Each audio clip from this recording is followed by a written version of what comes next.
Muy bien, estoy con Juan Bosa, consultor de empresas, pero un excelente analista de la política y la economía argentina, y por eso está aquí para ver cómo hacemos para juntar los pedacitos que van quedando del país.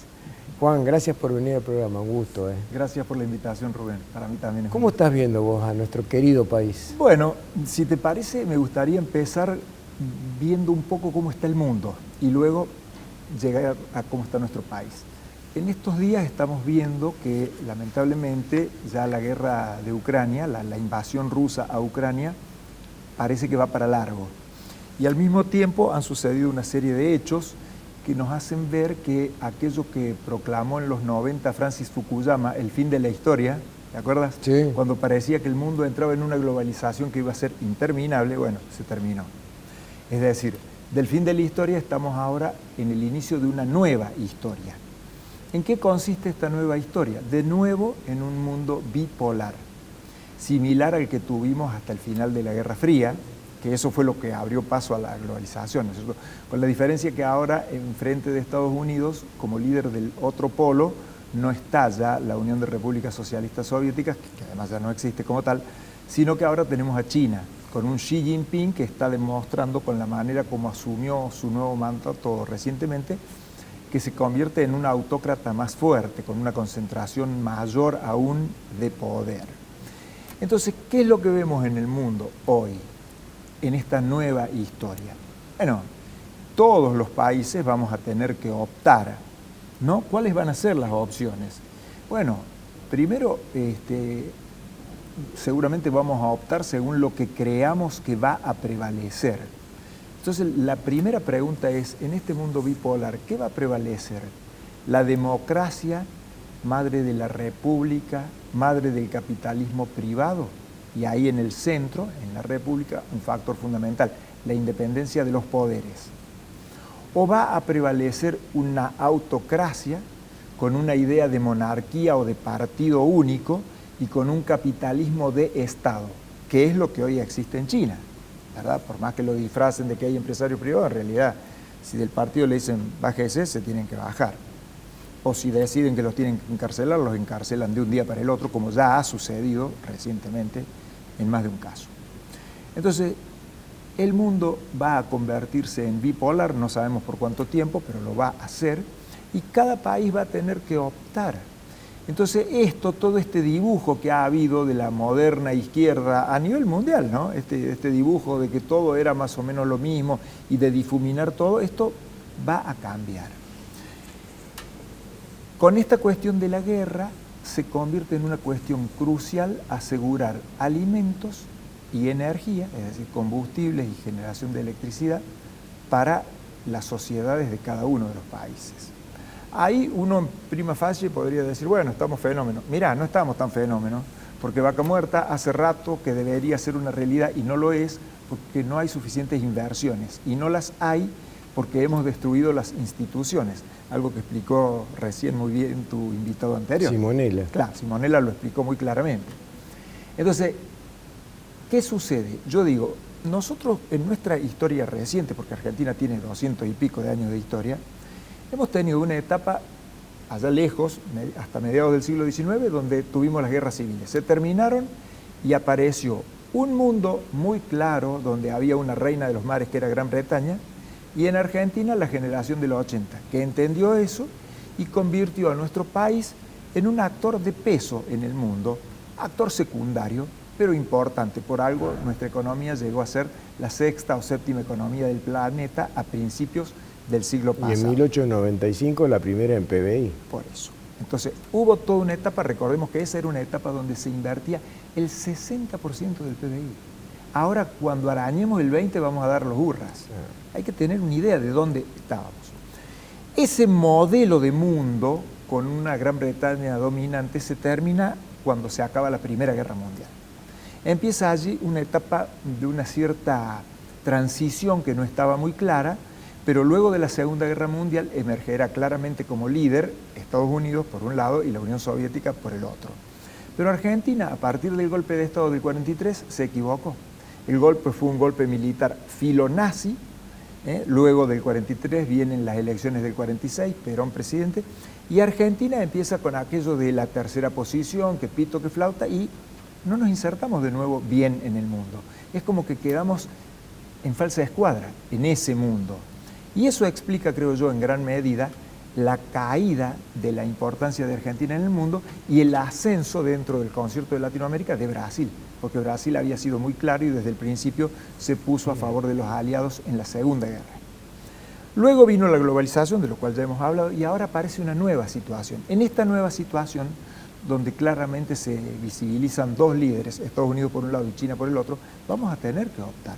No digo que mañana o el año que viene, pero en estos próximos 3, 4, 5 años vamos a tener que ir definiendo con claridad en dónde estamos parados, ¿no? Mientras tanto, eso es lo que veo que es lo que está sucediendo en el mundo. ¿Y qué está sucediendo en nuestro país? Que un poco ya lo dijo Simonella recién. Bueno, yo digo, estamos durando para llegar. Durando de cualquier manera. Ya sabemos que de este gobierno no cabe esperar nada. Ahora, hay una cuestión fundamental. Nosotros vamos a tener que optar, así como en el mundo vamos a tener que optar si vamos con la democracia, república y capitalismo privado, o la autocracia y capitalismo de Estado, hacia adentro también vamos a tener que optar. ¿Queremos seguir optando por populismos o vamos a optar como sociedad por gobiernos más responsables? ¿Qué significa que sean responsables? Que son capaces de responder de lo que deciden. Y tenemos el caso paradigmático de Cristina Fernández de Kirchner, que nunca quiere responsabilizarse de nada. Por eso ahora se convierte en la principal opositora de su propio gobierno. Y por eso ahora decide desconocer la independencia de los poderes públicos. Bueno, de esta ensalada que tanto daño nos ha hecho durante décadas y que no es solamente imputable a los Kirchner, porque ya vemos que arranca a mediados de los años 40, es decir, esta ensalada ya tiene 80 años casi. El golpe de Estado fue en el 43, el golpe filonazi. Ya llevamos 79 años desde allá. Es decir, 8 décadas. Bueno, de todo esto tenemos que decidir si queremos seguir cayendo o si vamos a emerger con una realidad nueva. Yo digo, hay en la realidad de estos días, de antes de ayer, hay elementos para ser optimista.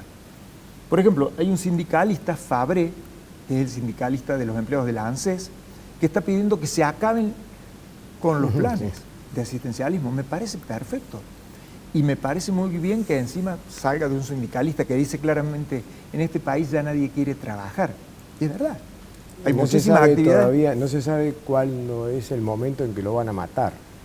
Bueno, te diría. Veremos, porque lo que es clarito es que hay muchas actividades donde no se consigue mano de obra en blanco, porque la gente dice, no, yo puedo trabajar, me tiras unos mangos, pero en blanco no, porque no quiero perder el plan. Después sabemos que hay más de 250.000 planes que está demostrado que son absolutamente injustificados. Y esos son los primeros 250.000 que han encontrado. Si vos recordás, en la visita anterior que hice a tu programa, yo te dije, una parte fundamental para empezar a tener financiamiento es eliminar los planes espurios, y eso se puede hacer muy fácilmente con los sistemas informáticos que existen hoy. Pero es una pavada. Lo que falta es la capacidad política, ¿no? Otra cosa que es muy importante para mí en los días que estamos viviendo es el rasgo de independencia que ha mostrado la Corte Suprema de Justicia. Por un lado, al decidir que va a nombrar a los consejeros al Consejo de la Magistratura, aun cuando el Poder Legislativo no envíe la lista definitiva. Eso es muy importante. Fíjate que desde que en 1946 un pibe de 26 años que se llamaba Osvaldo Decker y era diputado nacional por el peronismo, decidió con su sola firma pedir el juicio a la Corte Suprema de Justicia de la Nación, cosa que la mayoría enorme de los argentinos desconoce, un pibe de 26 años inició algo que luego significó que se descabezó a toda la Corte Suprema menos a uno, porque era peronista, confeso. Allí se destruyó la independencia de los poderes. Bueno, da la impresión de que ahora vamos rumbo a reconstituirla, y eso es muy importante.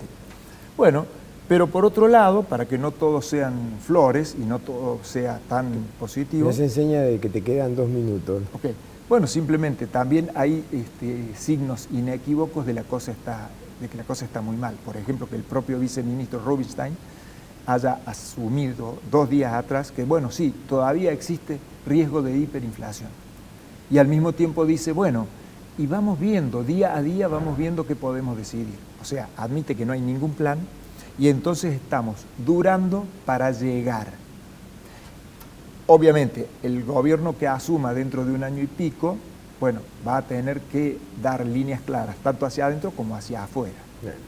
Bueno, sí, la verdad que has hecho un muy buen recorrido, ¿no? De todas las causas y los efectos que pueden tener. Yo solamente agregaría a eso que quienes pueden decidir todavía están en una nebulosa espectacular. Así es. Las grandes mayorías argentinas no tienen idea dónde están paradas, sufren los problemas del populismo, pero no alcanzan a identificar las causas y todavía hay muchos que siguen pensando que Cristina es Santa Cristina y que la tienen que votar. Y lo peor de todo es que no aparece nadie que hable con claridad, que explique con claridad qué es lo que nos sucede y proponga con claridad una alternativa. Encima los liberales, cuando estuvieron en el poder, no hicieron los deberes como correspondía y dijeron, flaco favor le hicieron al liberalismo.